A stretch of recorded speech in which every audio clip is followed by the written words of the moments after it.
Hello everyone. Good evening. Assalamu alaikum.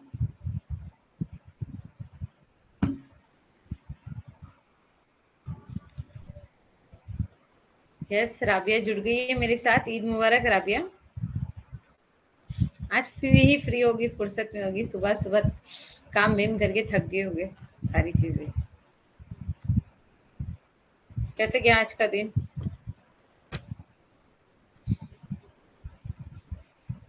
Good evening Rita. Anand Kumar Gautam, नमस्कार। नमस्ते नमस्ते आनंद कुमार जी। आनंद कुमार जी, मेरे ख्याल से आप न्यू हो। ईद मुबारक। ओके।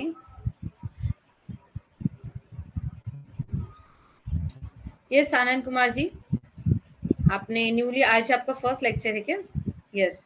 सो आनंद कुमार जी, देखिए मैं आपको जब तक दूसरे स्टूडेंट ज्वाइन होते हैं तब तक मैं आपसे छोटा सा 1-2 मिनट का डिस्कशन कर लेती हूँ। अभी तक हमारा फर्स्ट यूनिट और सेकेंड यूनिट का आज लास्ट लेक्चर चालू है। थर्ड यूनिट हमने स्टार्ट कर लिया था। इन बिटवीन सेकेंड यूनिट के अंदर एक कॉस्टिंग का जो था। Okay. Yes. Second lecture, second unit का जो हमारा चैप्टर क्या है, यानी यूनिट के अंदर एक कॉस्ट एनालिटिकल के ऊपर एक कंसेप्ट था जिसके ऊपर ऑलवेज क्वेश्चंस आते हैं। तो वो पार्ट मैंने कॉस्ट मैनेजमेंट के लिए रखा था, but still I just go through over it. तो मैंने चेक किया कि इसी से रिलेटेड जो क्वेश्चंस है बहुत ज़्यादा बोर्ड एग्जामिनेशन में पूछे गए, लाइक यूजीसी नेट एग्जामिनेशन में। तो हम लोगों को ये चीज़ को जो है सेकेंड यूनिट के लिए भी जहाँ तक जो कंटेंट इंपॉर्टेंट है पहले हमें वो कर लेने चाहिए। फिर आगे जाके यूनिट्स के अंदर अगर उनका कुछ प्रोसेस आता है तो हम वो देख लेंगे। ओके। सो आज हमारा जो सेकेंड यूनिट है उसका लास्ट लेक्चर खत्म होने वाला है आज, यानी लास्ट थीम है ये कि हमको कैसे भी करके लास्ट आज कैसे भी करके कंप्लीट करना है। तो कुछ 10-12 स्लाइड्स हमारे रह गए हैं। तो लेट्स सी, चलो स्टार्ट कर लेते हैं ताकि दूसरे लोग भी धीरे धीरे जुड़ जाए। गुड इवनिंग खुशहाली। बस कुछ डिस्कशन हुआ खुशहाली, अभी जस्ट लेक्चर स्टार्ट करने जा रहे। Okay. So let we start. पहले तो मैं आपको फिलअ फॉर्म की तरफ से ईद मुबारक विश करती हूँ। और भी कुछ एक फेस्टिवल है जो आप लोगों से रिलेटेड है, बट एक मिनट में देख लूँ कौन सा फेस्टिवल है आज। तो आपको वो भी कॉन्ग्रेचुलेट और मुबारक हो। आज कुछ एक स्पेसिफिक त्यौहार है आपका, बहुत ज़्यादा लोग उसे सेलिब्रेट करते हैं, इम्पोर्टेंट है, यानी शुभ माना जाता है वो आप लोगों में।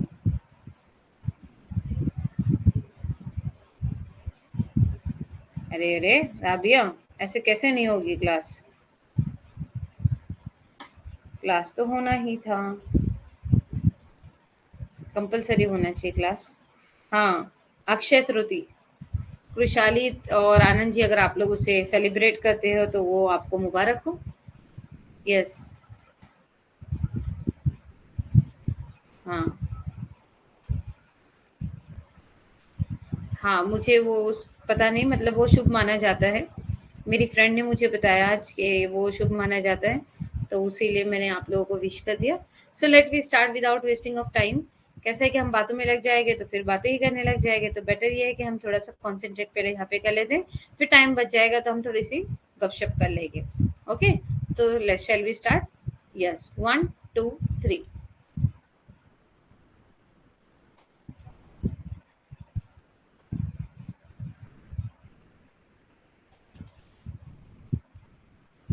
कल हमने हमारा ब्रेक इवन पॉइंट देखा था। ये ब्रेक इवन पॉइंट किसे कहते हैं? ओके। ब्रेक इवन पॉइंट के बाद marginal cost and break even point, standard देख लिया था, बजटरी कंट्रोल देख लिया था। ओके। हाँ, बजटरी कंट्रोल का देखो, बजट को कंट्रोल करने के लिए क्या क्या देखना पड़ता है। The actual output of the target budget is often compare to review the performance of the company. ठीक है। बजट को देखो कंट्रोल करना भी, गुड इवनिंग रिचा, कंट्रोल करना बहुत इंपॉर्टेंट बात है कि हमने जो बना के रखा था उसके ऊपर पैसा ज्यादा खर्चा नहीं होना चाहिए। उससे कम भी मतलब हुआ तो वो बेनिफिट होगा, लेकिन उसके ऊपर जाना नहीं चाहिए। तो उसके लिए हमको कंपनी का परफॉर्मेंस देखना पड़ता है बार बार कि बाबा काम जो चल रहा है वो बराबर प्रॉपर तरीके से प्रॉपर क्वांटिटी को लेकर हो रहा है या नहीं हो रहा है। If existing condition change, revise are made. अगर कहीं पे भी हमको पैसे बढ़ रहे या पैसे लग रहे तो हमको पूरा के पूरा बजट को वापस से क्या करना पड़ेगा, रिवाइज करना पड़ेगा। Suitable action is taken for desire the result in the accomplishment, या फिर एक क्विक डिसीजन लेना पड़ेगा कि बाबा इसके लिए हम लोग को क्या करना चाहिए, पैसा ज्यादा लग रहा है प्रोडक्शन में तो ये काम को रुका देना चाहिए, या फिर उसके लिए कुछ न्यू चेंजेस ला लेने चाहिए, या फिर प्रोडक्शन के अंदर जो है क्वालिटी और क्वांटिटी के साथ कॉम्प्रोमाइज करके जो है प्रोडक्ट को लॉन्च कर दिया जाए। ये चीजों का हमको बजट के लिए ध्यान रखना पड़ता है। तो सब में पहले हमारे पास यहाँ पे this article is ready reckoner for the student wanting to learn the difference between the standard costing and budgetary costing. Standard costing मैंने कल आपको बता दिया था कि क्या है, ये कंपेयर करेगा एक्चुअल कॉस्ट के साथ में। स्टैंडर्ड कॉस्ट यानी एक फिक्स हो जाएगा, समझ में आया, एक फिक्स कॉस्ट है कि हमको इसी को लेकर चलना है, इसी पे काम करना है और यही चीज इतना ही पैसा लगेगा। ओके, बजटरी कंट्रोल जैसा हमने बजट बना के चला के हमको कंट्रोल कैसे करना है, क्या करना है, यानी एजम्पशन। बजटरी कंट्रोल मतलब एक अजम्पशन था। स्टैंडर्ड कॉस्टिंग क्या है हमारे लिए कि एक फिक्स रेट हमने रख दिया। Okay, it is a limited to cost detail, ये एक लिमिटेड है कि हमको एक प्रोडक्शन के ऊपर एक लिमिटेड, यानी ये चीज का थैंक यू रिचा जी, ईद मुबारक। ये एक लिमिटेड कॉस्ट दी जाएगी गुड्स के ऊपर कि पापा इसका प्राइस इतना ही होना चाहिए। ये क्या करेगा, बजट पूरा फाइनेंशियल स्टेटमेंट का डिसीजन होगा। ये छोटा सा है standard costing, budgetary control wide है। ठीक है, actual cost and standard cost और एक्चुअल आउटपुट, यानी ये जो चीजें देखता है कि मैंने जो स्टैंडर्ड कॉस्ट रखा है, मैंने जैसे बताया कि अभी जैसे बिस्लेरी की वाटर बॉटल है मेरे पास, ये 10 रुपए की मार्केट में जानी चाहिए, तो मतलब ये 10 रुपए की ही मार्केट में जानी चाहिए एक्चुअल कॉस्ट में। ओके, तो वैसे बजटरी कंट्रोल में कि अगर हम 10 रुपए की बेचेंगे तो इसके ऊपर सेल्स प्राइस कितना लगेगा, उसके ऊपर प्रोडक्शन कॉस्ट कितना लगेगा, ऑफिस में स्टाफ को कितनी सैलरी देनी पड़ेगी, ये पहले ही डिसाइड हो जाता है। तो ये पूरा पंक्चुएट यानी पूरा बिजनेस को लेकर चलने वाली डिटेल जो होती है वो बजटरी कंट्रोल कहलाती है। और किसी खास प्रोडक्ट को लेकर हम लोग कोई प्राइस का जजमेंट लगा लेते हैं, it is called as standard costing. Is this clear everyone?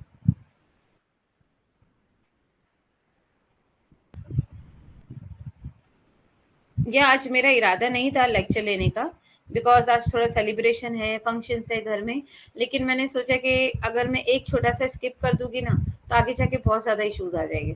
तो इट्स बेटर कि हमको जो है कैसे ना कैसे ये कंप्लीट करना है। मैंने एक टारगेट बना के रखा है 5 दिन का, 6 दिन का, 5 दिन का, 6 दिन का, तो वो टारगेट मुझे अचीव करना है। Is this clear? Okay, no ma'am, Rabia मुझे कंफ्यूज होता है तुम्हारी नो मैम वाले ओ से। अगर समझ गया तो 5 थम, हाँ नहीं समझा तो कुछ नहीं। देखो मैं एक बार वापस से रिवाइज कर लेती हूँ।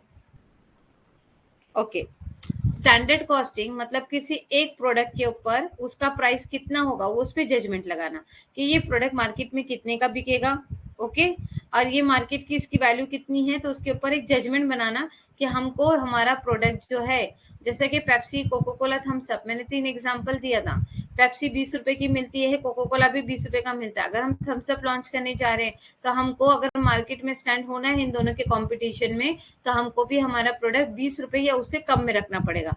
ये हमने एक स्टैंडर्ड बना लिया। ओके, तो उसके बाद अगर बजटरी कंट्रोल किसको बोलते हैं, बजटरी कंट्रोल यानी कि बिस्ले अगर मैंने थम्स अप लॉन्च किया तो थम्स अप की ब्रांडिंग के लिए कितना पैसा खर्चा होगा, थम्स अप की सेलिंग के लिए कितना पैसा खर्चा होगा, थम्स अप की प्रोडक्शन के लिए कितना पैसा खर्चा होगा, थम्स अप की मार्केटिंग के लिए कितना पैसा खर्चा होगा, यानी पूरे बिजनेस का एक प्रोडक्ट को लॉन्च करने के लिए ओवरऑल सब जितने भी खर्चे लगेंगे उसको हम बोलेंगे budgetary control. Is this clear? अभी समझ में आया? स्टैंडर्ड में हम एक प्रोडक्ट की, एक गुड्स की बात कर रहे हैं, बजटरी में हम पूरी सब चीजों की बात कर रहे हैं। Now is this clear? Yes और नो?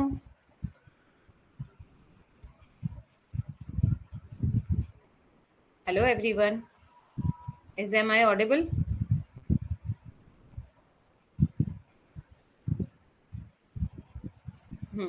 रीचा को समझ आ गया? यस, त्रिशाली, राबिया अंडरस्टूड बच्चा? तो इसीलिए हम कहते हैं कि नैरो है, स्टैंडर्ड कॉस्टिंग है छोटा सा है।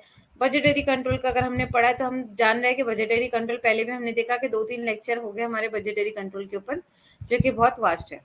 एक्चुअल कॉस्टिंग और स्टैंडर्ड कॉस्टिंग यानी हम लोग क्या करते हैं, मार्केट की एक्चुअल प्राइस ये ऐसे कोल्ड ड्रिंक की कितनी है, तो हमारा स्टैंडर्ड कॉस्ट क्या होगा, उतना ही होगा। ठीक है। और उसके बाद बजटरी के अंदर क्या होता है, actual figure and budgetary figure, यानी आज के मार्केट की रेट की कितना है और हमारे बजट का रेट कितना, उस हिसाब से हम बनाएंगे। Is this clear? नाउ ये देखो, अब ये इंपॉर्टेंट कंसेप्ट है, active base costing, ABC. Okay, ABCD movie आई थी ना, तो याद रखो एक्टिव बेस कॉस्टिंग। ये पूछ लेता है what do you mean by the, what is the mean of the full form of ABC costing. तो एबीसी कॉस्टिंग में लोगों को इसका फुल फॉर्म भी भूल जाते हैं, तो इसका नाम है एक्टिव बेस कॉस्टिंग। हम एक्टिव रहेंगे तो हमारी बेस ऑफ एक्टिविटी भी क्या होगी, कॉस्ट के ऊपर अच्छी जाएगी। तो चलो, ये फेकम्फा की स्टोरी थी, अभी आगे story. ABC is a costing approach of optimising a cost time beside measuring a performance of an activity. This cost accounting technique help to identify all the costs related to the every unique activity can place anywhere within the organization structure comprising a project of a process. देखो ABC हम लोग को देख रहे हैं, शुरुआत कर रहा है वो स्टेप बाय स्टेप। तो यानी वो बता रहा है कि स्टेप बाय स्टेप जिस तरह के हमको प्रोडक्ट के लिए अलग अलग तरीका के अलग अलग प्रोसेस के लिए अलग अलग कॉस्ट लगते हैं, बराबर ना। प्रोडक्शन के लिए अलग कॉस्ट लगेगा, सेलिंग के लिए अलग कॉस्ट हो जाएगा, मार्केटिंग के टाइम पे प्रोडक्ट की प्राइस अलग हो जाएगी। अब ये मैंने जब प्रोडक्ट बना लिया, तो ये प्रोडक्ट सॉरी फैक्ट्री के अंदर जब मेरा प्रोडक्ट बन के रेडी हो गया, तो मुझे एक्चुअल में ये प्रोडक्ट कितने में बन के मिला, 10 रुपए में बन के मिला। ओके, अगर मैं इसको दे दूंगी कि जाओ राबिया इसको सेल कर कर आओ, तो इसके ऊपर तुमको 2 रुपए मिलेगा। तो ये राबिया के लिए कितने की हो गई, 12 रुपए की हो गई। ओके, राबिया को अगर मैंने बेचा तो 12 में बेचा। अब राबिया मार्केट में बेचेगी तो 15 में बेचेगी। ओके, यानी रेट क्या हो गया, अलग अलग डिपार्टमेंट में अलग अलग ट्रांसफर हो गए। यानी मैन्युफैक्चरिंग के पास अलग हो गया, डिस्ट्रीब्यूटर के पास अलग गया, रिटेल के पास अलग रेट हो गया। ओके, फिर मार्केट में प्रोडक्ट आते आते आते हमको क्या हो जाता है, उसकी कीमत एक्स्ट्रा हो जाती है। हाँ, कंपेरिजन ऑफ अ बजटरी, ये कंपेराइज करना है, यानी हम लोग को क्या करना है, अलग अलग डिपार्टमेंट की जो है, तो यहाँ पर हमको चेक करना है। तो कहीं ना कहीं कुछ ऐसा चीजें चेंजेस भी आ जाते हैं कि कहीं हमको हमारे प्रोडक्ट की वैल्यू को चेंज करना होता है, तो हम मैन्युफैक्चरिंग वाले इसको चेंज नहीं करेंगे। समझ में आया? हम राबिया को बोलेंगे तुझे प्रोडक्ट लेना है तो ले। अभी राबिया 3 रुपए कमा रही थी, तो राबिया को प्रोडक्ट क्या करना पड़ेगा, कम रेट में देना पड़ेगा। तो ऐसे यानी कहीं ना कहीं क्या होगा, चेंजेस आएंगे। यूनिक एक्टिविटी है, ये बहुत रेयरली होती है, तो इसके लिए कहीं ना कहीं अगर चेंजेस की जरूरत आती है। Thank you very much Sanjana. तो इसे हम कहते हैं active base costing. Is this clear? तो लोग कंफ्यूज होता है कि एबीसी क्या होता है, एबीसी एनालिसिस बोले तो क्या। तो बाबा जो बजट था उसको हम लोगों ने एनालिटिकल चेंजेस लाना, कुछ चेंजेस की जरूरत है तो उसमें चेंजेस करना। तो अभी अलग अलग डिपार्टमेंट बोले तो क्या, तो जैसे मैंने आपको बताया, प्रोडक्ट मैन्युफैक्चरिंग होगा तो उसकी वैल्यू अलग होगी, रिटेलर के पास जाएगा तो अलग होगी, होलसेलर के पास अलग जाएगा तो अलग होगी। हाँ, कंपैरिजन।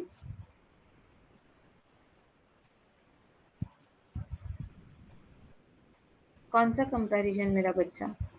अच्छा, ये इसका पॉइंट बता रही हो, actual cost and standard cost of actual output. देखो यहाँ पर है ना, स्टैंडर्ड कॉस्टिंग के अंदर हमको किस बात का ध्यान देना पड़ता है कि अभी ये प्रोडक्ट है मेरे पास, तो इसकी एक्चुअल कॉस्ट कितनी है, मार्केट में 20 रुपए की है।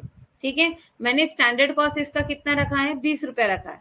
ठीक है, और एक्चुअल आउटपुट में कितने में करूंगी, तो मैं जब मेरा प्रोडक्ट मुझे मार्केट में 20 रुपए में बेचना है, तो मुझे एक्चुअल आउटपुट उससे कम से कम 5 रुपए और कम होना चाहिए, यानी 15 रुपए की बॉटल मुझे पड़नी चाहिए।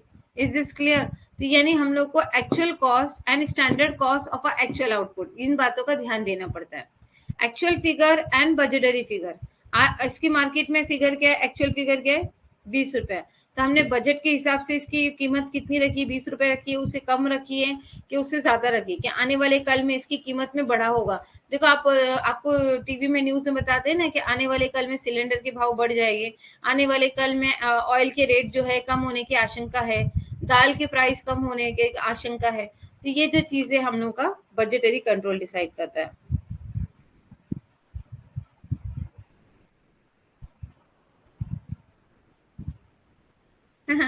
इतनी रात को सेवैयां खाने, सुबह सुबह। चलो मैं तुम लोगों को व्हाट्सएप पार्टी दे दूंगी या फिर हमारी चैट पार्टी दे दूंगी, चैट पार्टी में सेवैयां, शीर खुरमा सब मिल जाएगा। ओके, चलो, wish a very very happy Eid to all of you. और मैंने एक बताया ना अभी, क्या, अक्षय तृतीया, तो उसमें कुछ मेरे ख्याल से कुछ पूजा वगैरह होती है, शुभ दिन माना जाता है, तो उसके हिसाब से लोग उसके अंदर मैरिड भी करते हैं, कुछ न्यू यूनिक करते हैं, आई थिंक सो। तो ये चीज थी।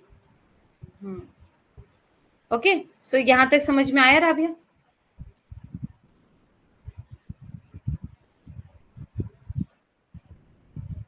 राबिया, ओ राबिया, समझी बेटा?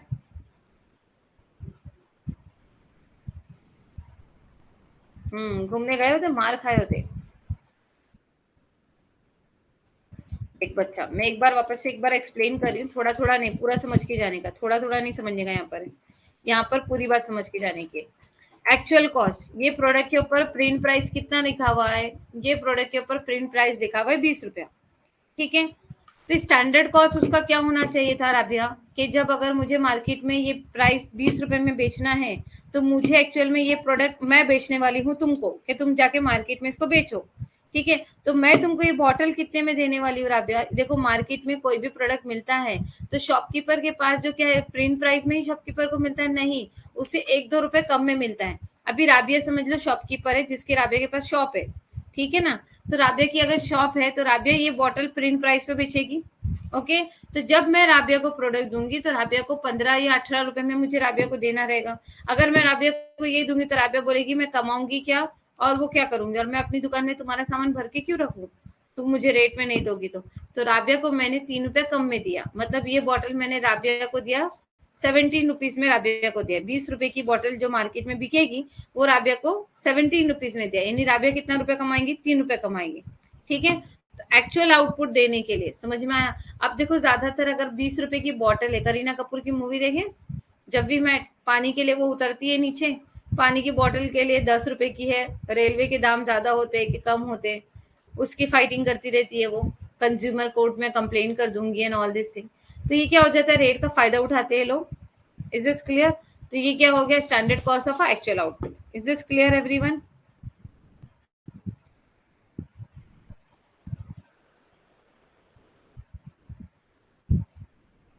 अब यहाँ पर एक्चुअल फिगर, बजटरी कंट्रोल में हमको क्या करना रहता है? अरे, ये बजट, ये जो प्रोडक्ट हम लोग बनाने जा रहे हैं, इसकी मार्केट प्राइस कितनी है? 20 रुपए है। तो हमने हमारे जो बजट में बनाए हैं, तो बजट में ये प्रोडक्शन रेडी होकर मार्केट में 20 रुपए की जाने के लायबल है कि नहीं है? तो हमको क्या करना है, इसको कंपैरिजन करके देखना पड़ता है। Is this clear?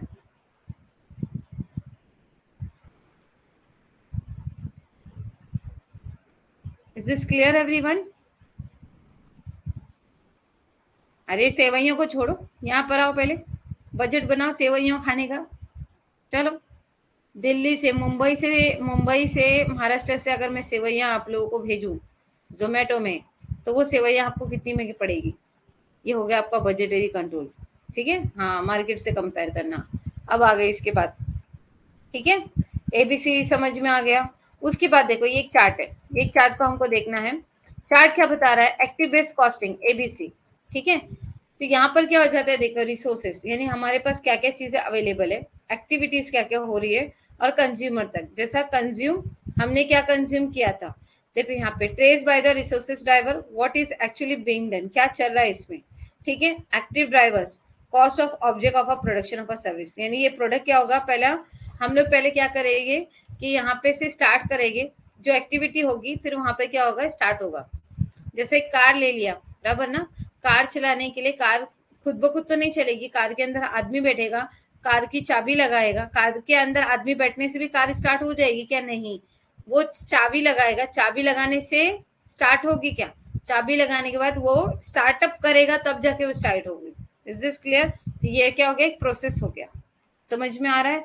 अब यहाँ पे देखो, ट्रेडिशनल कॉस्ट अकाउंटिंग का क्या होता है, एलोकेशन और कॉस्टिंग। अभी समझ लो, जो रिसोर्सेस अवेलेबल है उसके हिसाब से, बाबा ये प्रोडक्ट अगर मेरे पास ये सारी चीजें अवेलेबल है, तो ये प्रोडक्ट बनाकर अगर मैं मार्केट में बेचूं तो कितने का जाएगा? प्रोडक्ट एंड सर्विस, यहाँ पर हम किसकी बात करते हैं?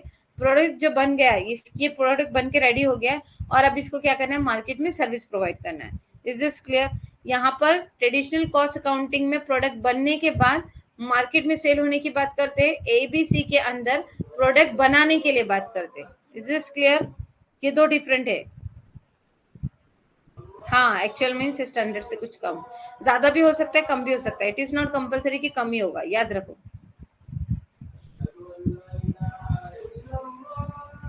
We are waiting for the 2 minutes for अजान।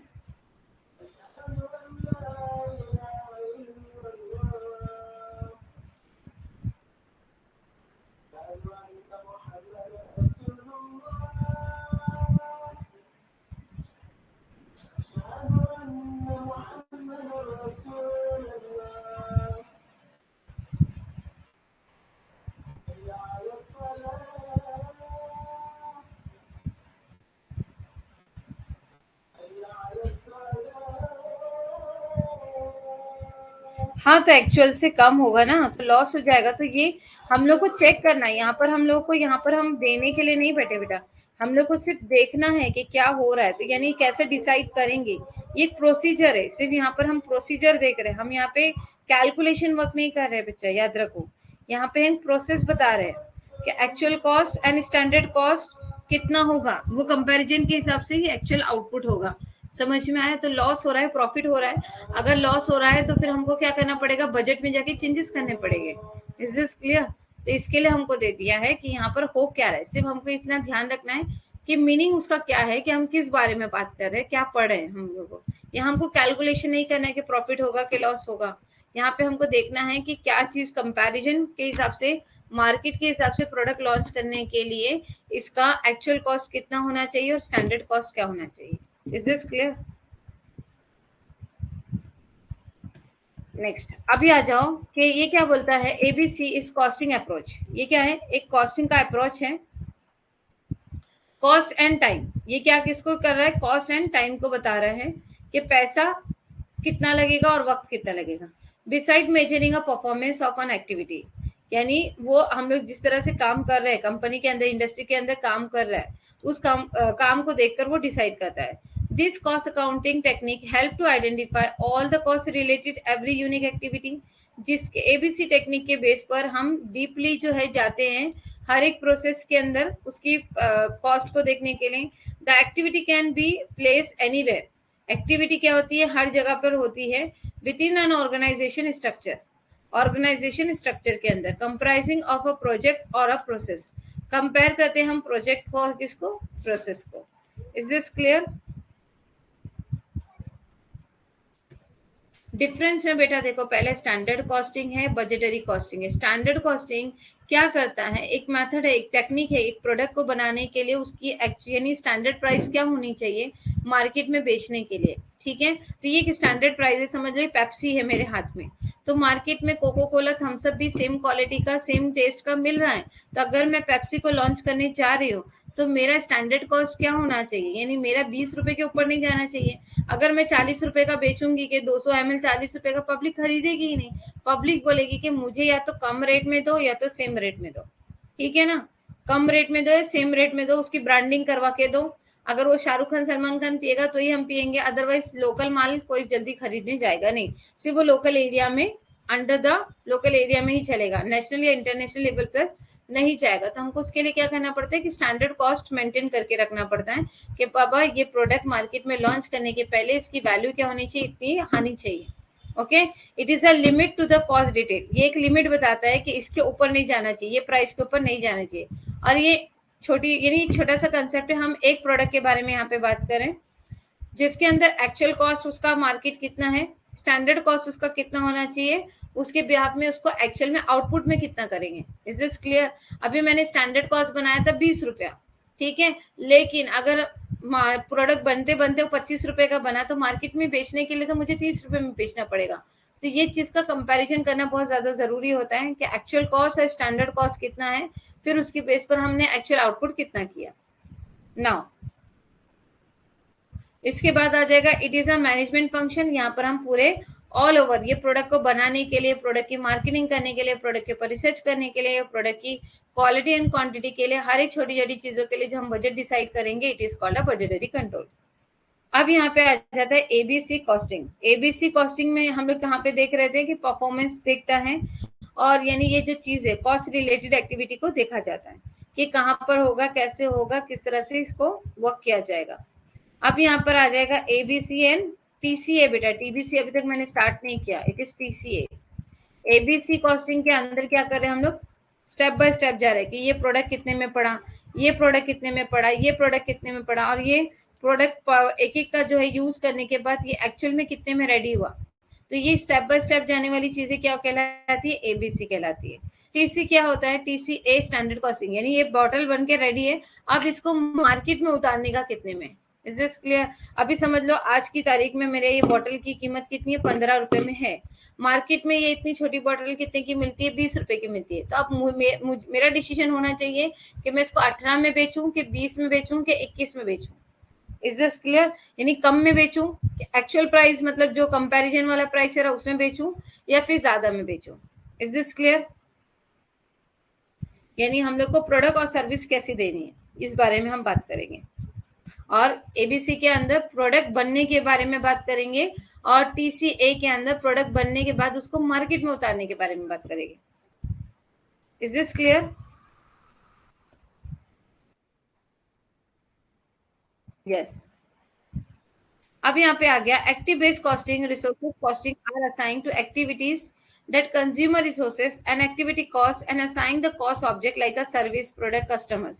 यहाँ पर हम लोग क्या कर रहे हैं, हर एक चीज को देखते जा रहे हैं ना कि प्रोडक्ट कैसे कैसे कैसे स्टेप्स के फॉलो करते जा रहा है।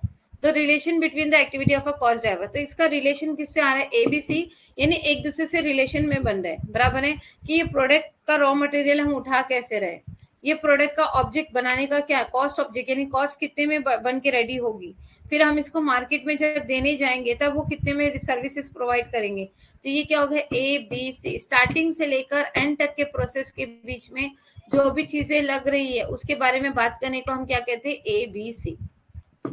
Is this clear? जैसा पहले बोलते हैं ना ए टू जेड काम देखना पड़ता है, तो यहाँ पे हम ए बी सी देखेंगे, यानी स्टेप बाय स्टेप सारे प्रोसेस को देखते हुए चलेंगे। It is called the ABC technique.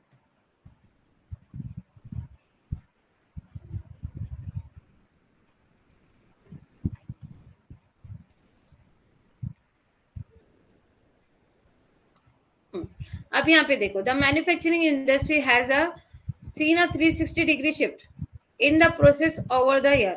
Manufacturing में देखो पूरा जो है 360 डिग्री काम होता ही रहता है। कभी भी हमने सुना है कि काम रुक गया? जब वो स्ट्राइक पे जाएंगे तब काम रुकेगा, लेकिन जो शुरू होते से पूरा एंड होने तक का वहां पर मैन्युफैक्चरिंग में काम होता है। टेक्नोलॉजीज उसमें इन्वॉल्व होती है और वो पिक पॉइंट पर होती है, क्योंकि जितनी ज्यादा टेक्नोलॉजीज का हम यूज करेंगे उतना अच्छा हमारा प्रोडक्ट लॉन्च होगा। Okay, bringing in the automation many other advancement, तो जिससे हमको बहुत ज्यादा क्या मिलेगा? फायदा मिलेगा। This has also given a rise to competition to worldwide, ये हम लोग को वर्ल्ड वाइड क्या करेगा? कॉम्पिटिशन दे देगा, ठीक है ना। जिससे हम टेक्नोलॉजी का यूज करके प्रोडक्ट को लॉन्च करेंगे तो हम ज्यादा से ज्यादा उसको क्या कराएंगे? इंटरनेशनल मार्केट तक हमारे प्रोडक्ट को लॉन्च करने में हेल्प मिलेगा। राबिया कहाँ चली गई? This shift has decrease the amount of a direct labour, यानी हम लोग देखो अगर टेक्नोलॉजी के ऊपर डिपेंडेंट हो जाते हैं तो डायरेक्ट लेबर क्या हो जाते हैं? कम हो जाते हैं, यानी मैन मेड पावर क्या हो जाता है? कम हो जाता है require in the industries. Okay, the overhead cost, यानी जो छोटे छोटे खर्चे होने वाले हैं वो क्या हो जाएगी? कम हो जाएंगे। Are on the rise due to the factor such as depreciation, maintenance and repair work of the equipment. और हमको ज्यादा से ज्यादा जो ओवरहेड का कॉस्ट जो ज्यादा जाएगा वो किस में जाएगा? डेप्रिसिएशन पे जाएगा, मेंटेनेंस पे जाएगा, रिपेयर ऑफ इक्विपमेंट, कुछ मशीनरी या कुछ पार्ट्स खराब हो गए तो उसके रिपेयर के लिए जाएगा। यानी अगर आदमी बीमार हो गया तो उसकी दवा के पैसे दो, अगर आदमी काम नहीं कर रहा फिर भी वो सैलरी ले रहा है, आदमी छुट्टी पे गया है फिर भी उसको सैलरी देना पड़ा है, तो ये सारे एक्सपेंसेस से हम हट जाएंगे। हमारा मेन एक्सपेंसेस क्या हो जाएगा? टेक्नोलॉजी के यूज पर हमको ज्यादा से ज्यादा ये सारे एक्सपेंसेस को बेयर करना पड़ेगा। Since no correlation is seen between the direct labour और ओवरहेड, यहाँ पर हम लोगों को कोई रिलेशन दूर दूर तक नजर नहीं आएगा डायरेक्ट लेबर का और ओवरहेड कॉस्ट का, ठीक है। Include the predetermined the overhead rate based on the direct labour are use which is in appropriation, यानी हम लोग कंपैरिजन नहीं कर सकते इन दोनों को। डायरेक्ट लेबर अलग चीज है, ओवरहेड कॉस्ट क्या है? अलग चीज है। ये क्या है? खर्चे जो हम लोग मशीनरी टेक्नोलॉजी का यूज कर रहे हैं उसके ऊपर लगने वाले खर्चे को हम कहेंगे ओवरहेड कॉस्ट। डायरेक्ट लेबर यानी अगर हम किसी मजदूर से काम ले रहे थे तो उसके ऊपर लगने वाला खर्चा उसे हम कहते हैं डायरेक्ट लेबर।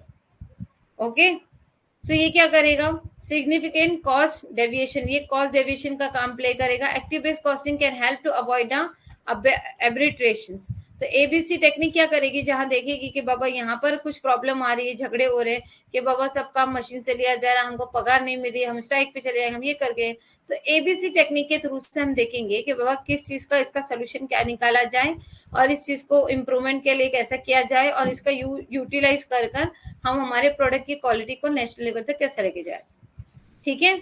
यानी ये मल्टीपर्पज एबीसी टेक्निक क्या करेगी? हर एक का इलाज करेगी। एबीसी टेक्निक एक डॉक्टर है जो हर एक का इलाज करेगी, हर एक डिपार्टमेंट का इलाज करेगी। Is this clear?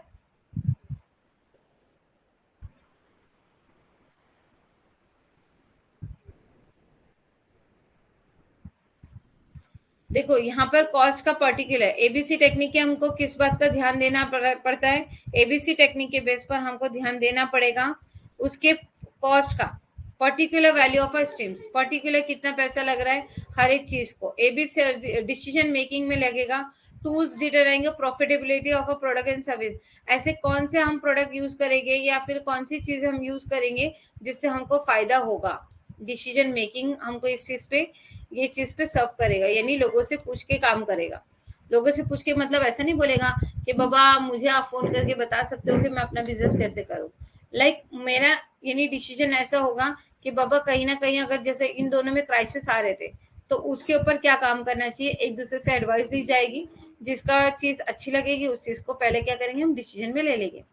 Active based costing provide the comparative standard performance, benchmarking and the री इंजीनियरिंग। ठीक है, यानी हम लोग को क्या करना पड़ेगा,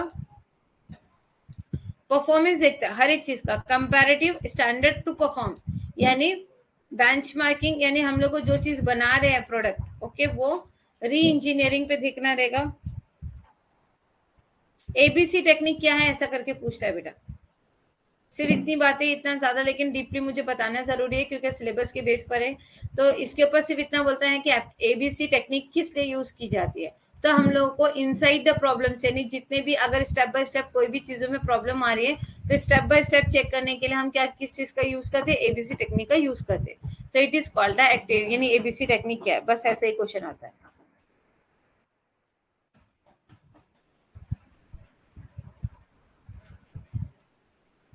तो देखो इसके अंदर हमको आइडेंटिफाई, यानी वो कहाँ कहाँ पे कैसे कैसे काम करती है, एबीसी टेक्निक। यूनिट लेवल यानी सिंगल प्रोडक्ट के बारे में अगर हम बात करने जाएंगे, material required is based on the volume of output, यानी जो भी मटेरियल बन रहा है तो उसका आउटपुट कितने तक जाएगा और कितने में बनेगा उसका वॉल्यूम, यानी समझ लो अभी मेरे पास जो ये कच्चा माल पड़ा है, ये सब कच्चा माल पड़ा है, तो जब ये यूटिलाइज होगा, यूटिलाइज होने के बाद ये प्रोडक्ट बनने के बाद कितने का बनेगा और कैसा बनेगा, दिखने में कैसा होगा। ठीक है, टेलर के पास आप कपड़े लेकर जाते हो ना सिलाई करवाने के लिए, तो टेलर के पास जाने के बाद सिलाई देने के बाद वो कपड़ा एग्जैक्टली जो बनी हुई आपने जो डिजाइन दिए तो उसके हिसाब से बनता है कि नहीं बनता है, ये चीज हम किस में सीखेंगे, यूनिट लेवल पे। बैच लेवल एक्टिविटी में हम कहाँ देख रहे हैं, बैच लेवल एक्टिविटी में हम आएंगे मैन्युफैक्चरिंग, जहाँ पे मैन्युफैक्चरिंग जहाँ पे पैदावार हो रही है। ठीक है, ordering a material and the inspection of a constitution of a batch level, हमने जितना भी मटेरियल ऑर्डर किया है उसकी रिक्वायरमेंट थी क्या, जैसे कभी कभी हमको राशन बनाना भराना होता है ना घर में, तो मम्मी लोग बोलते हैं ना दिन मतलब अगर पापा पूछेंगे कि राशन की लिस्ट बता दो मुझे, कौन सी चीज कितने की लगने वाली है, ओके, तो हम जब कौन सी चीज कितने की लगने वाली है तो हम यहाँ पर क्या करते हैं, पापा को डबल बता देते हैं, भाई चाय की पाउडर 1 किलो नहीं लगेगी 2 किलो लगेगी, शक्कर 1 किलो नहीं लगेगी 2 किलो लगेगी, ऐसा हम लोग ज्यादा खर्चे बता देते हैं। तो मैन्युफैक्चरिंग के अंदर हम लोग इनसाइड द प्रोडक्शन के कॉस्ट के अंदर क्या क्या लग रहा है, कितना मटेरियल लग रहा है और जरूरी थी क्या, इतने मटेरियल की जरूरत है क्या, कि हम एक्स्ट्रा मंगा रहे हैं तो इसकी इंस्पेक्शन होगी। Is this clear? उसके बाद आ जाएगा product level activity, product level activity including keep the activity up to date, अपनी कीप द एक्टिविटी क्या करेंगे, अप टू डेट मेंटेन करके रखेंगे। एडवर्टाइजिंग फॉर द प्रोडक्ट, यहाँ पर क्या गया प्रोडक्ट लेवल एक्टिविटी मतलब क्या, कि हम लोगों का आज की तारीख में हमारा प्रोडक्ट परफेक्टली रेडी है कि नहीं है, उसकी एडवर्टीजमेंट करना है, तो वो हमारे पास अवेलेबल है कि नहीं, रेडी पोजिशन में है कि नहीं। फिर आ जाएगा फैसिलिटी लेवल, सिक्योरिटी मेंटेन वगैरह, सैलरी वगैरह हमने बराबर से फैसिलिटी लोगों को दी है कि नहीं दी है, यानी उसकी सिक्योरिटी की है कि नहीं, उसका मेंटेनेंस किया है कि नहीं, और लोगों को उसके लिए सैलरी प्रोवाइड की है कि नहीं। Is this clear?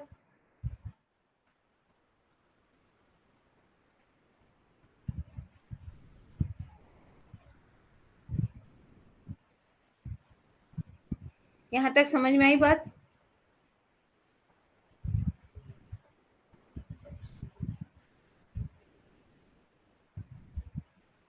हम्म। अब यहाँ पे जा assign the cost to active cost pool, assign the cost, किसी कॉस्ट को असाइन करना, यानी वो पैसा कहाँ पे लगाना है, कैसे लगाना है, असाइन करना है। तो एक्टिविटी द कॉस्ट पूल, यानी एक पूल मतलब स्विमिंग पूल नहीं है, यहाँ पर एक पूरी लिस्ट बनी हुई है, तो वहां पर कितना पैसा कहाँ पर कैसा लगना चाहिए ये चीज देखनी है। तो देखो the total cost incurred of a group activity is known as a cost pool, जितना भी पैसा हम खर्चा कर रहे हैं सब मिलाकर, ये फिलर फॉर्म का सर्कल बना हुआ है, तो यहाँ से सर्कल स्टार्ट हुआ तो यहाँ तक पूरा कितना भी जो खर्चा होने वाला है तो उसको हम क्या बोलते हैं, cost pool. Is this clear? अब यहाँ पर आ जाओ, identify the factor influencing of the cost activity.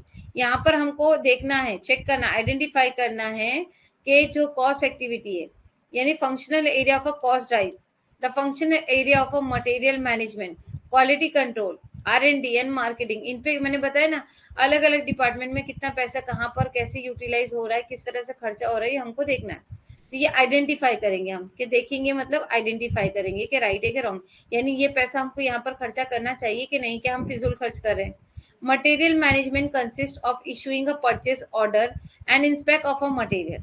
देखो यहाँ पर एग्जाम्पल क्या कहते हैं, मटेरियल मैनेजमेंट कंसिस्ट, वो डिपार्टमेंट क्या करेगा, इशूइंग अ परचेज ऑर्डर, जितना भी परचेज ऑर्डर इशू हुआ था कि बाबा हमको ये चाहिए, एंड इंस्पेक्ट द मटेरियल, तो उतना जितना तुमने बिल बताया कि इतना मटेरियल लगा है, उतना रियल में मटेरियल तुमने लाया है क्या।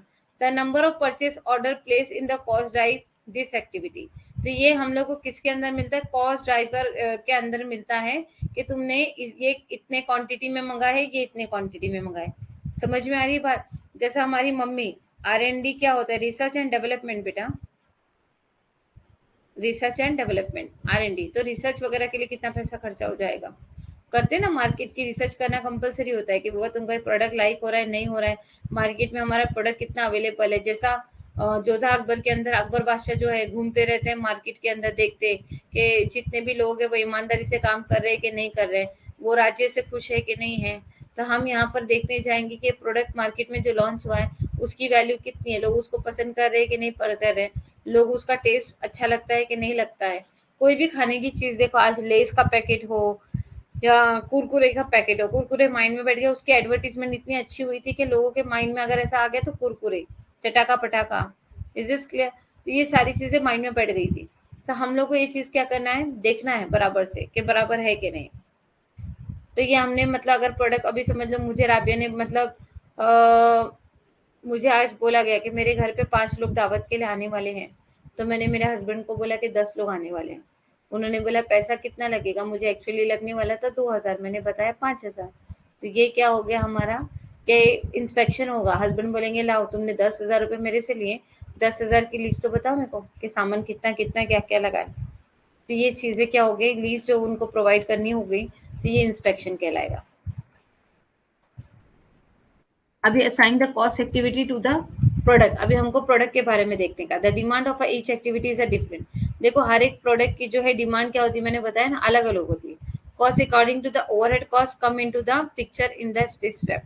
तो इसका जो है ओवरहेड कॉस्ट यानी जो हमारे एक्स्ट्रा जो खर्चे लगने वाले हैं वो इसके अंदर बहुत ज्यादा डिमांड प्ले करता है, रोल प्ले करता है।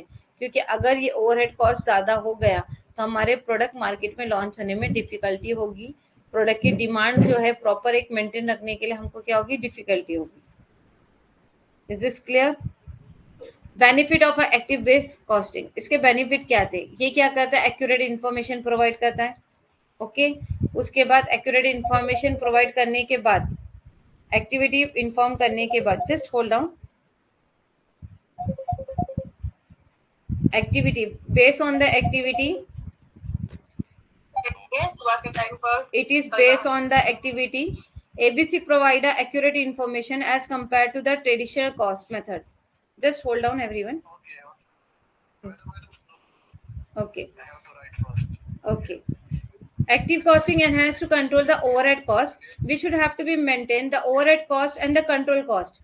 Because of that के अगर मार्केट में हमारा प्रोडक्ट लॉन्च होगा और उसकी ओवरहेड कॉस्ट ज्यादा होगी तो प्रोडक्ट को सेल करने के अंदर डिफिकल्टीज आएगी। उसके अंदर जो जो टेक्निक हम लोग यूज कर रहे हैं, यूटिलाइज कर रहे हैं, वो वैल्यू एडिड होगी या नहीं होगी, लाइक उसकी रिक्वायरमेंट होगी या नहीं होगी। तो ये हम लोगों को डिफाइन करना है।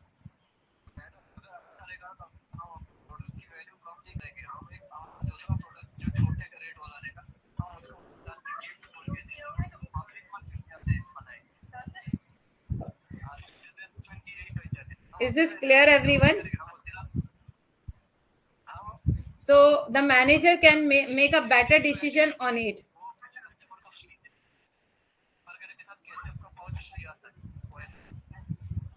Is this clear, everyone?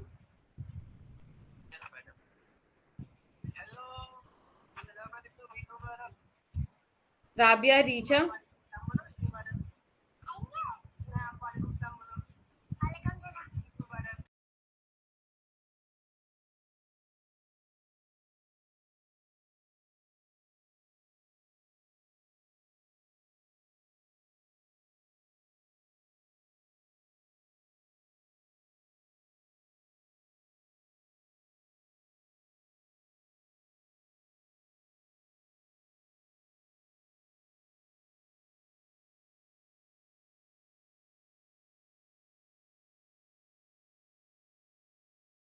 yes everyone, yes everyone, is this clear? yes tap right, आपको अंडरस्टूड है? एक्टिव बेस में क्या होगा बच्चा, एक्यूरेट इन्फॉर्मेशन प्रोवाइड करेगी कि अगर ओवरहेड कॉस्ट ज्यादा बढ़ गई तो हम लोग उसके वॉल्यूम पे वर्क कर पाएंगे कि नहीं कर पाएंगे, technique identify and non value identify कर पाएंगे, manager can make a better decision on it. Is this clear?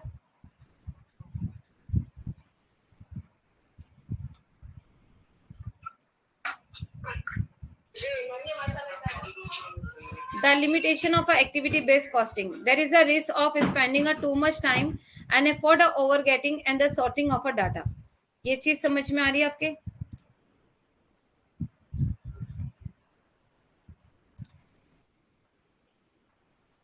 Yes, actually आज ईद है ना, तो कॉल पे कॉल आ गए, तो 2-3 कॉल इम्पोर्टेंट थे बच्चों से रिलेटेड, तो उसके लिए मैंने अपना मोबाइल जो है उनको दे दिया। तो चलिए अभी हम लोग 2-4 पेज ही बचे, उन चीज को सॉर्ट आउट कर लेते, क्योंकि ये एक छोटा सा कंसेप्ट जो था वो एक रिमाइंड रह गया था, तो उसके लिए जो है मैं चाहती थी कि आज कैसे भी क्लियर हो, क्योंकि हमारे लेक्चर ऑफ होने की वजह से उस चीज पे बहुत ज्यादा इम्पैक्ट पड़ जाएगा। Is this clear? ताकि कल जो है एज ऑन मंडे हम लोग हमारा बिजनेस इकोनॉमिक जो है वो कम से कम 1/4 जो है कंप्लीट कर ले। This is clear everyone? यहाँ तक कोई इशू है, कोई डाउट है? एक्चुअली मोबाइल मेरे पास नहीं है, that's why I am just coming on the chat box directly, तो मुझे ऑब्जर्वेशन करना है कि आपको अंडरस्टूड हुआ है नहीं। तो let we start another topic. Is this clear ना? सो चलो आगे बढ़ते हैं। अभी यहाँ पे लिमिटेशन देखो, कोई भी चीज की क्या होती है, लिमिट होती है, ये लिमिट के अंदर ही हमको ये काम करना पड़ेगा। There is a risk of spending too much time and effort over getting and the sorting of a data, the level of a complexity is high. यहाँ पर हमारी कॉम्प्लेक्सिटी का लेवल क्या हो जाता है, हाई हो जाता है। The manager find a frustrating, तो यहाँ पर क्या हो जाती है, मैनेजर यानी बहुत ज्यादा ओवर कंट्रोल होने की वजह से, बहुत ज्यादा प्रेशर होने की वजह से मैनेजर भी क्या हो सकता है, फ्रस्ट्रेट हो सकता है कि एम्प्लॉय काम बराबर नहीं कर रहा है, काम का प्रेशर है, मुझे टारगेट अचीव करना है, वर्क टाइम पे कंप्लीट करके देना है, मार्केट वैल्यू से नीट करना है। यानी हर एक चीज की कॉस्टिंग को अगर मैनेजर को हैंडल करने के लिए दिया जाए तो sometime it is a frustrating point. तो ये सब चीजों को ओवरऑल ऑब्जर्वेशन करने की रिस्पॉन्सिबिलिटी अगर 1% पर आ जाए तो ये क्या हो जाएगा, फ्रस्ट्रेटिंग बेस भी बन जाएगा।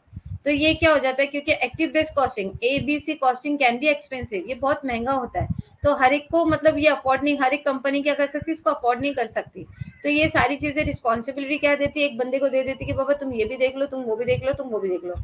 एग्जाम्पल के तौर पे एक जो स्कूल के अंदर एक इंचार्ज होता है, ठीक है ना, तो इंचार्ज को क्या करना होता है, टीचर्स को भी देखना होता है, स्टूडेंट को भी देखना पड़ता है, डिसीजन भी देखने पड़ते हैं, पेरेंट्स भी हैंडल करने पड़ते हैं, एडमिशन भी मेंटेन करना पड़ता है, और कुछ भी क्राइसिस आएंगे उन सब चीजों को मैनेज करना पड़ता है। सम टाइम ऐसा हो जाता है कि एक पिक पॉइंट आ जाता है जहां पर जो है कुछ चीजों में कहीं ना कहीं अप एंड डाउन होते हैं, और इन अप एंड डाउन को कवर अप करने के लिए ये चीजें क्या हो जाती है, एक फ्रस्ट्रेट का फेस बनकर आती है। बच्चा क्या नहीं समझा आपको, राबिया? कौन सा वाला पॉइंट नहीं समझ में आया?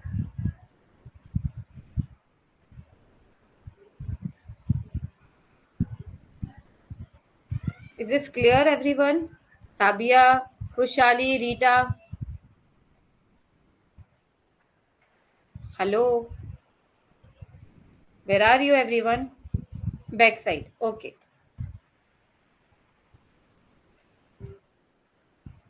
ये क्या था, बेनिफिट, उसके फायदे क्या है, देखो एक्टिव बेस शीट के पहले हमको फायदे देखने हैं, तो फायदे ये बताते हैं हमको, एबीसी प्रोवाइड एक्यूरेट इन्फॉर्मेशन, ये हर एक चीज की एक्यूरेट इन्फॉर्मेशन बताएगा।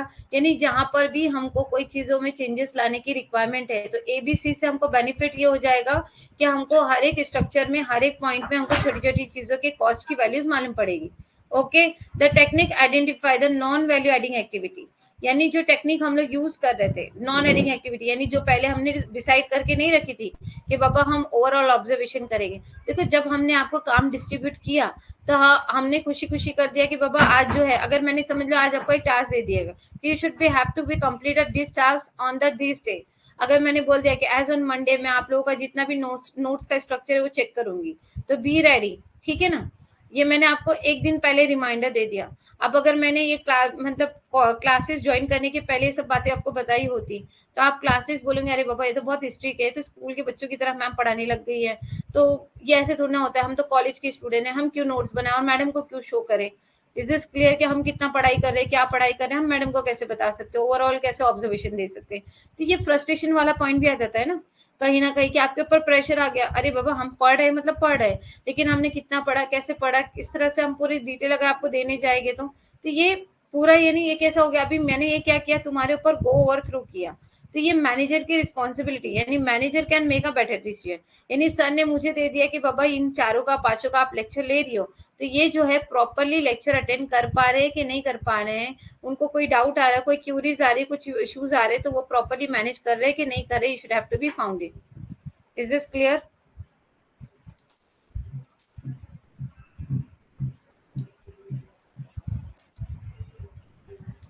ये समझ में आया? यस, अभी समझा राबिया? रिप्लाई में सुन बेटा, मेरे को कैसे भी करके आज ये खत्म करना है, please reply me fast.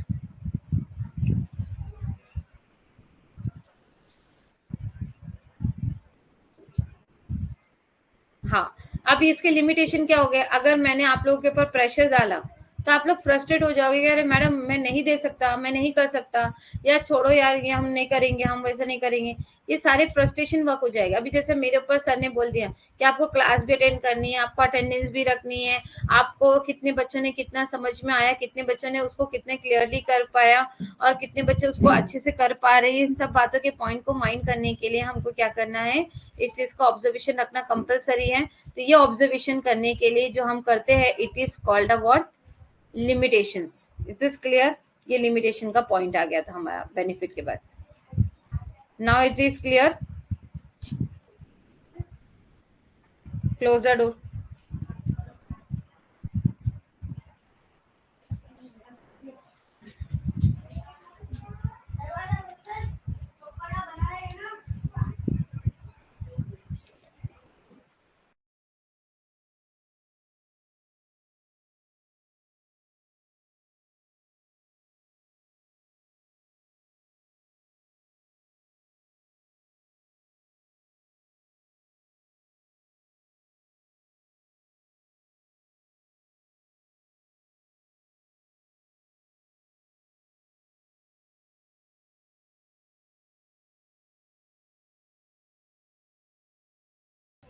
Now हम आ जाते हैं यहाँ पर,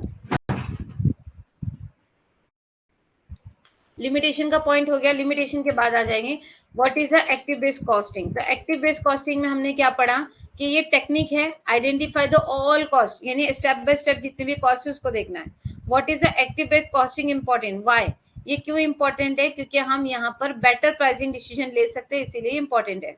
what are the benefit of active based costing, इससे हम क्या कर सकते हैं, कुछ भी अगर कॉस्टिंग के अंदर कोई भी प्रोडक्शन के अंदर, कोई भी प्रोडक्शन मतलब ये प्रोडक्ट को लॉन्च करने में, ये प्रोडक्ट को मैन्युफैक्चरिंग करने में, या प्रोडक्ट को सेल करने में, कहीं पे भी अगर प्रॉब्लम आ रही है तो हम एक अच्छा सा डिसीजन मेक लेकर एक प्रोजेक्ट वर्क बनाकर क्या कर सकते हैं, उसके ऊपर वर्क कर सकते हैं। That's way the active based technique is the most important concept. Now it is clear?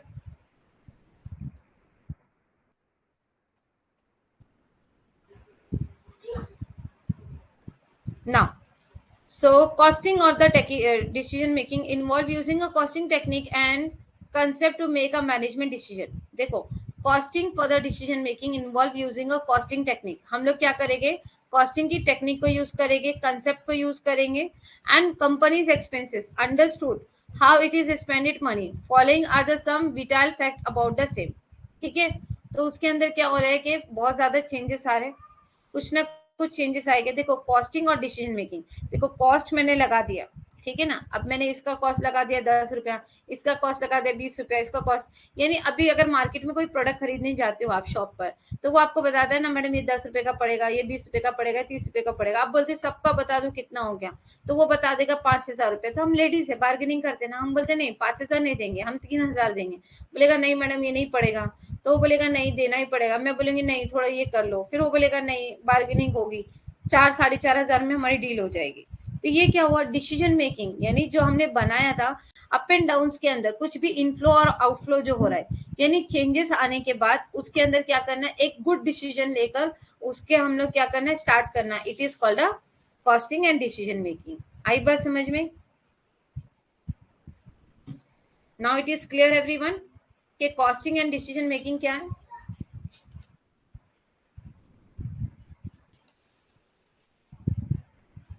Yes चलो, पूजा कुमारी को नहीं समझा। पूजा आपको क्या नहीं समझा है बेटा? पूजा, आनंद कुमार जी को थोड़ा थोड़ा समझाएं। आनंद कुमार जी आप हिंदी के स्टूडेंट हैं और इंग्लिश के, हिंदी के नोट्स भी आपको आज रात में ये इसके अंदर जो शीट्स हमारी जो बची है, स्टार्टिंग के पूरे शीट के हिंदी के अवेलेबल है। और अभी लेक्चर के अंदर ये 2-4 शीट्स की मैंने कल ही इन्फॉर्म कर दिया था कि मुझे एक ईद सेलिब्रेशन आ रहा है, उसकी वजह से हम लोग क्या करेंगे, इस चीज को जो है आज मैं आप लोग को नोट्स जो है अपलोड करके कैसे भी एनी हाउ प्रोवाइड कर दूंगी। सो चलो ठीक है, एक बैक साइड वापस चले जाते हैं पूजा कुमारी को बैक सीट के लिए। देखो यहाँ पर आ गया, ये चीजें किस लिए और क्यों क्यों जरूरी है पूजा Kumari ji. Active base costing क्या होता है कि हम लोग एक एक प्रोडक्ट, देखो ये जो पेपर है ना, मैं कैसे निकालूं इसको, ये पेपर को निकाल लेते हो। अब ये पेपर है, ओके, तो ये पेपर जो है इसकी, ये पेपर लगाने की कॉस्टिंग क्या होगी, यानी ये पेपर प्रिंट होकर ये बॉटल के ऊपर लगने का खर्चा कितना आएगा, ये जो टैप है उसका ये लगाने के लिए, इसको लगाने के लिए कितना खर्चा आएगा, ये बॉटल है, ये बॉटल बनाने के लिए डिजाइन, ऐसी डिजाइन में बनाने के लिए कितना खर्चा आएगा। ओके, तो हम ये जो छोटे छोटे खर्चे हैं, अगर हमको उसमें कितना पैसा कम लगना चाहिए, कितना ज्यादा लगना चाहिए, इसकी वैल्यू में कहीं ना कहीं प्लास्टिक की वैल्यू बढ़ गई, प्रिंटिंग के चार्जेस बढ़ गए, तो कहीं ना कहीं हमको चेंजेस करना पड़ेगा ना कि बाबा चलो हम यहाँ से प्रिंट करवाते थे, अब हम दूसरी जगह से प्रिंट करवाएंगे। ये बॉटल की डिजाइन ऐसी बना रहे थे, इसका खर्चा ज्यादा आ गया, लेकिन हमको यही प्रोडक्ट बेचना है तो थोड़ा डिजाइन चेंज कर देंगे, हम ये इसको डिजाइन को चेंज करके बेचेंगे। Is this clear? अभी देखो जैसे कि एक फ्रूटी या हम लोग जो ड्रिंक पीते हैं ना, soft drink, juice, orange juice वगैरह पीते हैं, तो देखो पहले उसके अंदर जो पाइप्स आते थे ना, स्ट्रॉ, वो प्लास्टिक के आते थे, गवर्नमेंट ने प्लास्टिक बैन किया, तब उसके जो स्ट्रॉ आने लगे, वो स्ट्रॉ कौन से आने लगे, पेपर स्ट्रॉ आने लगे। Is this clear? अगर आप अभी देखो जूस लोगे, ऑरेंज जूस लो या फ्रूटी लो, तो उसके साथ जो स्ट्रॉ आता है साथ में, वो आपको कौन सा स्ट्रॉ आता है, पेपर स्ट्रॉ आता है। Is this clear? Why is active base costing important? ये इम्पोर्टेंट क्यों है, क्योंकि वो बेटर प्राइस डिस्कशन करेगी, उसका बेटर प्राइस मेथड होगा। Is this clear? तो ये क्या होता है, इसके ऊपर हम लोग को चेंजेस लाने के लिए, अभी अगर मेरा स्टॉक का रेट बंद हो गया, तो मैं पूरा की पूरा प्रोडक्ट तो बंद नहीं करूंगी सेल करना, तो मुझे प्रोडक्ट को जो है एक्चुअल प्रॉपरली सेल करने के लिए उसके अंदर चेंज लाना पड़ा, तो वो चेंज लाने की चीज जो हो गई उसको क्या बोलेंगे हम लोग, क्यों इंपॉर्टेंट है। तो ये एक्टिव बेस कॉस्टिंग के बेस पर डिसीजन लिया जाएगा। फिर यहाँ पे क्या होगा, what are the benefit of active base costing, यानी हम एक अच्छा डिसीजन जो है लेकर जो है हमारे प्रोडक्ट को नए तरीके से मार्केट में स्टेबल कर सकते हैं, डिसीजन उसके ऊपर लेकर अच्छे से उसके ऊपर वर्क कर सकते हैं। It is a benefit. Is this clear right now? अब आपको समझ में आया?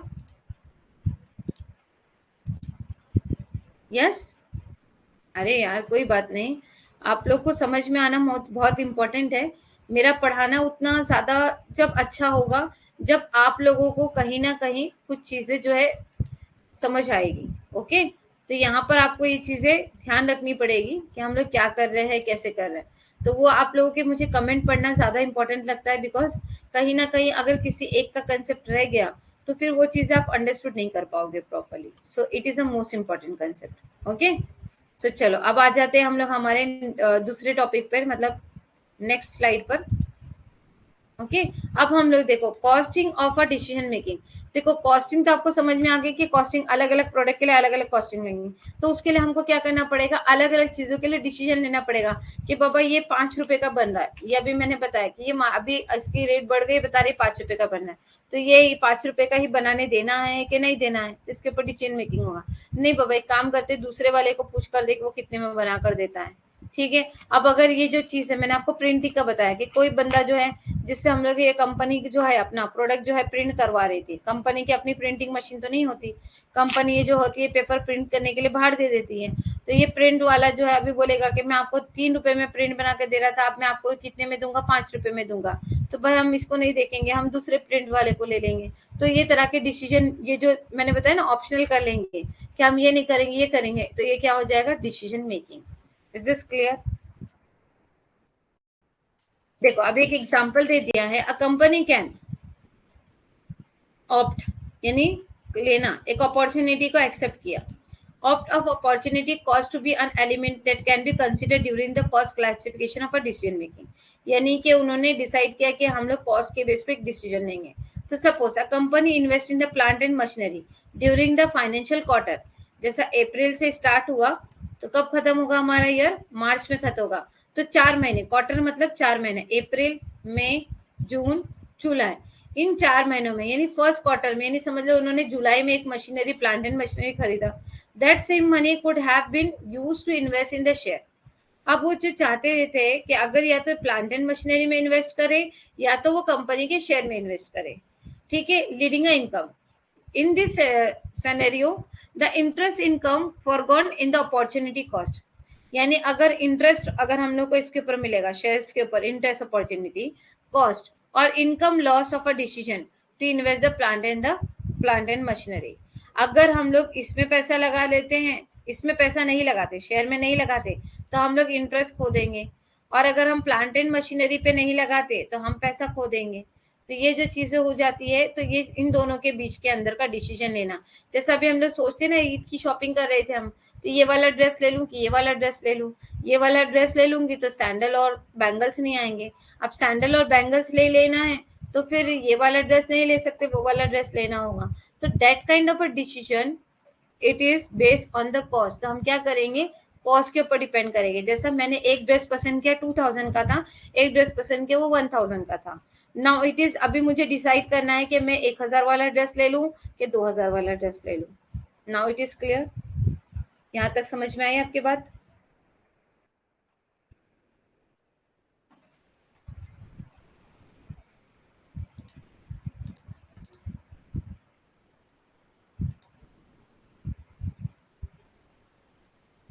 हाँ बेटा थोड़ा कम पड़ा, ये खत्म होने है, आज ये लास्ट एंडिंग था, एक दो स्लाइड है खत्म होने है, एक दो स्लाइड बची है, बस उसको कवर अप कर लेती हूँ ताकि हम 9 o'clock तक 9:05 तक खत्म करेंगे, हम 9:30 तक नहीं जाएंगे, ठीक है। एक दो स्लाइड आप लोग देख लीजिए तो आपको अच्छे से समझ आ जाएगा।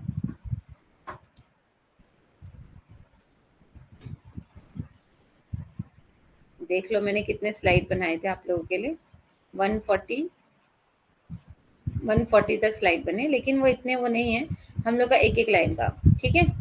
तो मैं अभी आपको एक छोटा सा कंसेप्ट बता रही हूँ बस।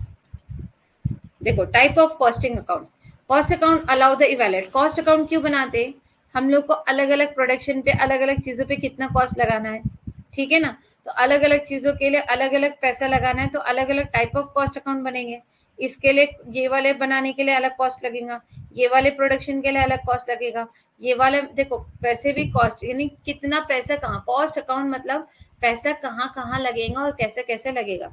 तो प्रोडक्शन पे पैसा लगेगा, मैनेजमेंट पे पैसा लगेगा, ठीक है, मॉनिटरिंग करवाने के लिए पैसा लगेगा। तो इन सब के लिए जो टेक्निकल इश्यू हो गए, डिसीजन मेकिंग के लिए टेक्निकल इश्यूज हो गए, तो डिसीजन मेकिंग के लिए भी तो पैसा लगेगा ना, decision making on the technique. तो हर एक को हम लोग अलग अलग टेक्निक से यूज करेंगे कि बाबा इसके लिए कितना पैसा रखूं, इसके लिए कितना पैसा रखूं, इसके लिए कितना पैसा रखूं। जैसा मैंने अभी आपको एग्जांपल बताया कि मेरे पास 5000 रुपीज है, मुझे एक ड्रेस भी खरीदा है, मुझे चूड़ी भी खरीदनी है, मुझे सैंडल भी खरीदने हैं, ओके। और इतने 3 चीजें मुझे 5000 में अगर खरीदनी है, तो मैं क्या करूंगी? 5000 का एक ड्रेस खरीद लूंगी? नहीं, मैं सोचूंगी कि मुझे 3000 तक ड्रेस मिल जाए, 1000 तक मेरी सैंडल आ जाए, 500 तक मेरे बैंगल्स आ जाए, 500 रुपीज रिमेनिंग हो जाए। तो अब भी मुझे अगर अगर 3000 की जगह 3005 वाला 100 वाला भी ड्रेस पसंद आ गया, तो मेरे बजट के अंदर होना चाहिए। Is this clear? तो ये होते हैं टाइप ऑफ कॉस्ट अकाउंट, यानी अलग अलग चीजों के लिए अलग अलग कॉस्ट लगेगा ना, तो हम लोग अलग अलग चीजों का अलग अलग कॉस्ट बनाएंगे अकाउंट। अब स्टैंडर्ड कॉस्ट आपको समझ में आ गया, स्टैंडर्ड कॉस्ट क्या होता है? ठीक है, फिर एक्टिव बेस कॉस्ट बना दिया हमने, बस यही चीजें थी, सिंपल। ओके, प्राइस डिसीजन लेंगे, कंपनी का परफॉर्मेंस, फाइनेंशियल रिपोर्टिंग, बस इतना ही आज आपके इसके लिए था। ये सारी चीजें एक्स्ट्रा सर्कुलर एक्टिविटी थी, there is no need to be, मतलब ये चीजों को खाली गो थ्रू करना था कि ये चीज कैसे होती है, क्या होती है, बस इतना ही आपका। मैम आपके हैंड्स रिटर्न नोट्स भी चाहिए मैम मुझे प्लीज। ओके पूजा कुमारी, इससे रिलेटेड थके ऊपर से जा रहा है। बेटा सिर्फ इतना याद रखो कि कॉस्ट जो है कहाँ कहाँ पे कैसे कैसे लगते हैं, कॉस्ट के लिए कितने तरीके के अकाउंट हो गए, तो हर एक चीज के लिए हर एक अलग अलग कॉस्ट लगेगा। प्रोडक्ट बनाने के लिए कॉस्ट अलग लगेगा, प्रोडक्ट बेचने के लिए अलग कॉस्ट लगेगा, प्रोडक्ट की मार्केटिंग करने के लिए अलग कॉस्ट लगेगा। बस ये 3 टाइप के कॉस्ट थी, क्लास शीट के अंदर हमने यही पढ़ा। ओके, अभी समझा है अभी आपको? ओके पूजा, मेरी जो भी हैंड रिटन नोट्स हो गए ना हर एक टॉपिक से रिलेटेड, डोंट यू वरीड। मैंने क्या किया बेटा, देखो हैंड रिटन नोट्स का क्राइटेरिया ऐसा हो रहा था कि हैंड रिटन नोट्स जो है ना मेरे वो सिर्फ इंग्लिश में लॉन्च हो रहे थे, क्योंकि मेरा इतना मतलब इतना मेरे पास टाइम नहीं है कि हैंड रिटन नोट्स को जो है मैं आपको कन्वर्ट करके हिंदी में दे सकूं। तो वो प्रॉब्लम आ रही थी कि फिर स्टूडेंट्स को ऐसा हो रहा था कि सेपरेट एक चीज के लिए एक स्टूडेंट को मिले। तो मैंने क्या किया है उसका एक पीपीटी बनाना स्टार्ट कर दिया। जब हमारा डाउट सेशन होगा ना, डाउट सेशन, तो उसमें मैं आपको इतनी पूरी पीडीएफ लेके नहीं बैठूंगी, आपकी तरफ से जो डाउट होगे वो लेकर बैठेंगे। देखो राबिया, अभी समझ लो कॉस्ट अकाउंट बनाने के लिए मुझे 5,000 रुपए चाहिए। मेरे को 5,000 रुपए आपके पास, आप ईद की शॉपिंग करने जा रहे हो, तो आपके पास 5,000 रुपए, 5,000 रुपए में आपको 4 चीज खरीदनी है। तो अब आपके ऊपर डिपेंड करता है कि 5,000 में आप 4 चीजें खरीद लो या 5,000 में आप एक चीज खरीद लो। क्यों? 4 चीजें हमको खरीदना कंपलसरी। अगर मैंने बोला, मम्मा ने आपको दे दिया कि बाबा तुम्हारी शॉपिंग जो है इसके ऊपर मैं 1 रुपया भी नहीं दूंगी, मुझे चारों चीजें तुम तुम्हारी शॉपिंग जो है 5,000 रुपए में खरीद लो, तो अब ये आपको डिसाइड करना होगा कि आपको जो है पैसा, यानी कितने रुपए का ड्रेस लेना है, कितने रुपए के सैंडल लेने हैं, कितने रुपए के शूज लेने हैं, और कितने आपको संभाल के रखने हैं। तो ये आपका क्या होगा, डिसीजन होगा। तो जो अलग अलग चीजें आप खरीदने जाओगे ना, तो अलग अलग चीजों के अलग अलग कॉस्ट हो गए, तो इसे हम कहेंगे कॉस्ट अकाउंट।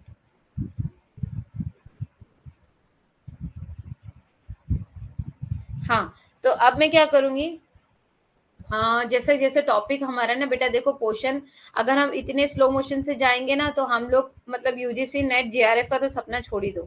अगर हमको जेआरएफ का सपना क्लियर करना है तो हमको थोड़ा स्पीड जाना पड़ेगा। Good night Rabia, is this clear? तो ये सब चीज़ों के लिए जेआरएफ की तरफ अगर हमको भागना है तो हमको स्पीड पकड़नी पड़ेगी। स्पीड पकड़ने के लिए कम से कम हमको जो है हर एक टॉपिक को है अच्छे से डिस्कशन करना पड़ेगा, डीपली करना पड़ेगा। यहाँ पर आपका टोटल आज आपका पूरा टोटली आपका क्या खत्म हो गया, कॉस्ट अकाउंटिंग एंड ऑडिटिंग का चैप्टर खत्म हो गया। एज ऑन मंडे हम लोग क्या करने जा रहे हैं, बिजनेस इकोनॉमिक का मैंने स्टार्टिंग पार्ट स्टार्ट किया था। अब उसके अंदर कुछ पार्ट जो है इकोनॉमिक के कुछ कंटेंट जो है हमने ऑलरेडी बिजनेस एनवायरनमेंट में फिनिश कर दिए। अब हमको क्या करना है, डिमांड क्या होता है, लॉ ऑफ डिमांड क्या होता है, और डिमिनिशिंग ऑफ लॉ क्या होता है, ये सारी चीजें हमको क्या करनी है, क्लियर करनी है। तो एज ऑन मंडे हम लोग इकोनॉमिक्स के अंदर क्या चेक करेंगे, एज ऑन मंडे इकोनॉमिक्स के अंदर हम करेंगे demand, law of demand, demand इसके ऊपर कॉन्सेंट्रेट करेंगे। ओके, और ये नोट जो है एज ऑन आज सैटरडे है ना, कल संडे आपको ये नोट्स जो है पीडीएफ के साथ अपलोड हो जाएगी। Is this clear everyone? Okay, so good night, take care, have a joyful night to you. Thanks to you कि आप लोग अटेंड करने आए, क्योंकि ये मोस्ट इम्पोर्टेंट था। यस डियर, मैं आज ही अभी थोड़ा एक 10 मिनट के बाद इसके अंदर दो, अभी जो मैंने आपको पढ़ाया है ये 2-4 चीजों का हिंदी का कन्वर्ट करना बाकी है। Then I will upload it. यानी आपको समझ लो एक नाइट तक, तो आज नाइट तक आपको मिल जाएगा। Is this clear? But still मैंने आपको बोल दिया कि कल तक। और किसी को भी कुछ डाउट है? एवरीवन क्लियर ये टॉपिक से related? Thank you so much Pooja. Okay Anand ji, okay Krishali, good night, good night everyone.